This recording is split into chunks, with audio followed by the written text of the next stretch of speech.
नमस्कार बंधु बान्धवीসকল जब अपडेट अफ आसाम चेनेलলৈ स्वागतम জনাইছো। আজি কথা পাতিম DME নগাঁও মেডিকেল কলেজৰ পৰা অহা 634টা পদৰ বিষয়ে। এই পদকেইটাত আপোনাৰ কিমানখিনি শিক্ষাগত অৰ্হতা লাগিব, স্যালাৰি কিমান আছে, ফিজ লাগিব নে নালাগে, সকলোখিনি ডিটেইলছত কথা পাতিম। তো ইয়াৰ আগতে এনেকুৱা নিয়মীয়াকৈ জবৰ আপডেট পাই থাকিবলৈ जब अपडेट अफ आसाम चेनेलটো সাবস্ক্ৰাইব কৰি লগত থকা বেল আইকনটো বজাই দিব, যেতিয়া মই এনেকুৱা জবৰ ইনফৰমেশ্যন ভিডিঅ' লৈ আহোঁ আপোনাৰ তাত নটিফিকেশ্যন আহি যায়। তো এতিয়া বলক মূল ভিডিঅ'টোলৈ। তো নগাঁও মেডিকেল কলেজৰ পৰা অহা 634টা পদ মুকলি কৰি দিছে।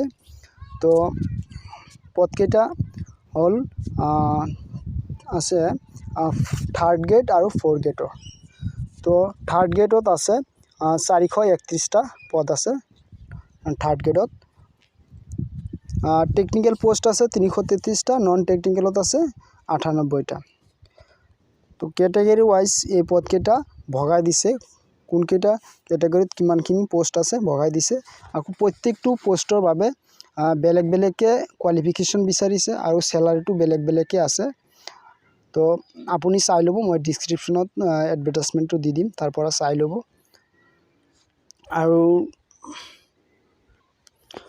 আৰু ফ'ৰ গ্ৰেডত আছে আপোনাৰ 203টা পোষ্ট আছে।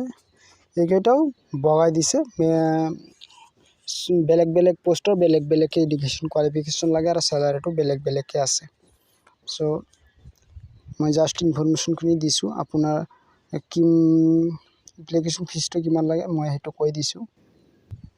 আৰু ইয়াৰ এজ লিমিটটো দিছে, আনৰিজাৰ্ভৰ কাৰণে আছে 18 বছৰৰ পৰা 40 বছৰ, আৰু OBC MOBCৰ কাৰণে আছে 18 বছৰৰ পৰা 43 বছৰ, SC STৰ বাবে আছে 18 বছৰৰ পৰা 45 বছৰ, PWDৰ কাৰণে আছে 18 বছৰৰ পৰা 50 বছৰ। তো এই পদকেইটাৰ বাবে আপোনাৰ দিব নালাগে, আপোনাৰ ফিজ দিব নালাগে।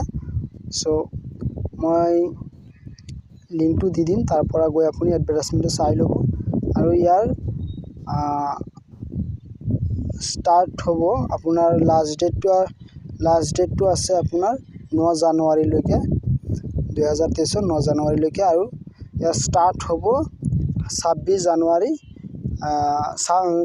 26 ডিচেম্বৰৰ পৰা আৰম্ভ হ'ব আৰু 9 জানুৱাৰীলৈকে ইয়াৰ লাষ্ট ডেটটো থাকিব। তো আপুনি যদি ভিডিঅ'টো চাইছে তেতিয়া আপুনি এডভাৰটাইজমেণ্টটো চাই কিনে আপুনি মই সকলোখিনি ডিটেইলছত ডিছক্ৰিপশ্যনত দি দিম, কেনেকৈ এপ্লাই কৰিব লাগিব লিংকটো মই দি দিম, এডভাৰটাইজমেণ্টটো দি দিম। চ' ভিডিঅ'টো চোৱাৰ বাবে ধন্যবাদ।